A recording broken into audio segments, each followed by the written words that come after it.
Welcome back to the garage. We're back on this 05 Heritage Softail with the top end engine tick, twin cam 88. I'm in a dilemma. I've done all this work to the bike and haven't solved the top end tick. So we've gone in, we've done a cam chain tensioner inspection. Those were good. We replaced brand new lifters and S&S Quickie push rods, gasket kit, breathers and all that. Installed rocker lockers on the rocker pivot bolts. And then we also did cleaning of the carburetor. So, but performance-wise, the bike seems to be running better. But that top end tick on the front cylinder, audible through like around the exhaust port bolts, you know, like the exhaust flange bolts. If you listen right there, you can kind of hear the tick. So it sounds like it probably is coming from the rocker pins or the rockers themselves, or the valve spring or something could be ticking. But what I'm in a dilemma with is I don't think the customer wants to spend any more money on it. He doesn't really want to go into it. I think he's feeling like he might have been whatever, but I don't know if I can charge for this. So I don't think I'm gonna. The time I've gotten involved doing the installation and all that, we didn't solve the problem. My diagnostics did not solve the problem.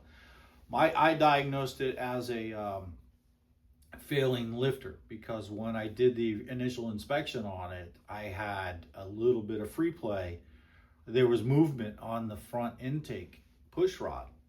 And so it felt like it had a collapsed lifter or possible bearing failure on it.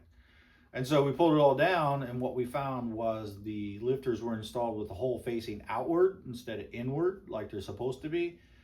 And otherwise, no other failure.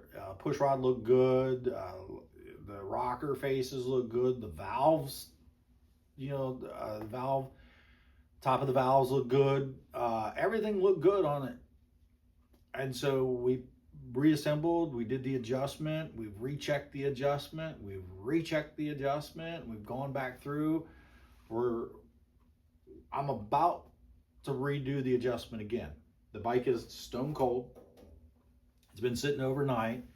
And so I'm gonna jack it back up. I'm gonna go ahead and go back through the S&S Quickie push rod installation procedure by the book.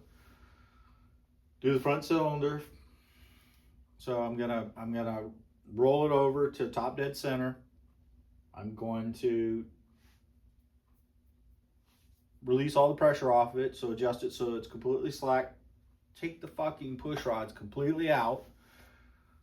Look at them over, make sure there's no damage or failure to the push rod itself. Look up and inspect the little hole that the push rod goes in up in the top, and look down into the lifter to see if there's any damage or any failure. And then we're going to reassemble it, go back through the entire adjustment procedure very carefully and adjust it again. And then we're going to test ride the bike again. If the top end tick is still present at that point, the customer is going to come get his bike. And I think all he's going to end up paying me for is some diagnostic time and the carburetor service. So that's all he's going to pay me for. We're going to do diagnostics on the fuel system and the carburetor and all that, and the cam chain diagnostic fee, because we successfully done all that. But the time involved in doing the lifters, the push rods, the adjustment, and the inspection for the top end tick, I feel like I'm just going to eat the cost on that. And the whole point is trying to build some customer base, some trust and honesty. I did not solve the problem, so I don't believe I'm going to charge him for that. I'll have a discussion with the client when he comes. I do have quite a bit of time in it, and I have had to redo it. Now, part of why I've had so much time in it is because we did the lifters and the push rods and the inspection And then we tested the bike and the tick was still there. And then we went back in and did the rocker locker installation and then the carburetor clean. Tick's still there. So we're gonna go ahead and do the adjustment one more time. We're gonna check everything inside adjustment. We're gonna pull all the push rods out. And we're gonna do an inspection. Full on inspection of the push rods and everything. I don't believe I'm going to pull the lifters out and take a look at them, but I will look down in and see if we have an issue with them, and then we're going to put it all back together and see. Hopefully the tick goes away, but I doubt it. I doubt it very seriously, because I've done the adjustment 3 times on the push rods, and I followed the book every single time. Very methodical, and so I don't believe it's my failure. I believe everything that I've done was done correctly. It's just we didn't successfully solve the problem. And then the customer had mentioned the rocker lockers as the possible source of the tick in one of the initial conversations. But I was, just before he mentioned that, I believe I was talking to him about potential damage inside the head and what that could look like. And I was talking about the valve springs and the keepers, and I believe he mentioned the lockers, the rocker lockers at that point, and my mind was on the valve keepers and the springs and whatnot. And so I think I thought he was talking about that, and I had told him that if it was there, that, because I was talking about where the rocker meets that ticking right there, because that's where it sounds like it's ticking, from the rocker tapping on the top of the valve. And I told him, I said, yeah, when we put the adjustable push rods in, we'll adjust that out, and so I don't think we need to replace the lockers. So, but he was talking about the rocker lockers, the little brass bushings that go on the top, and it right past me. And so, because we didn't order it, we didn't do it, I told him, one thing at a time, because if it is the lockers, then we'll go back in and we'll have to pull the head.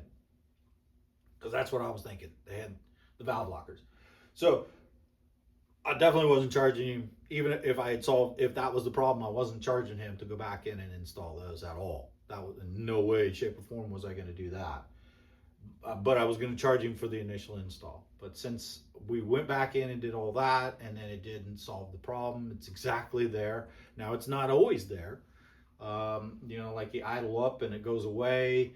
On initial startup, it wasn't there, like you would think, So if it was a valve clearance issue, a tappet issue, it would be present more so at cold startup than it would be once the bike warmed up.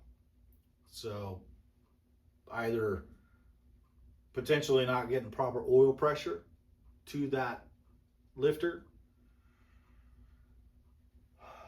potential damage with the rocker, maybe the rocker pin, but we put the lockers in and they were solid. There was no movement there. Possibly down in the valves, like I had just discussed, possibly farther down in the head. Could be down in the piston, could be, a keeper, a piston ring came loose, or a piece of it did, or God forbid a piece of something got down inside the motor, and it's bouncing around on top of the piston. So, all that diagnostics would require a lot more work than what we just did. So, yeah, if there was something inside the piston, then you can look down in there with the scope, and see that really easy. So that's not tearing apart, but like getting into the head and all that stuff, there's a lot more work. So where we're at is I'm going to do this adjustment procedure one more time, and then the customer is going to come pick up the bike, and I think I'm going to charge him for the cardboard and the inspection. So he won't be paying me for the lifters and the push rods and all that stuff. All right.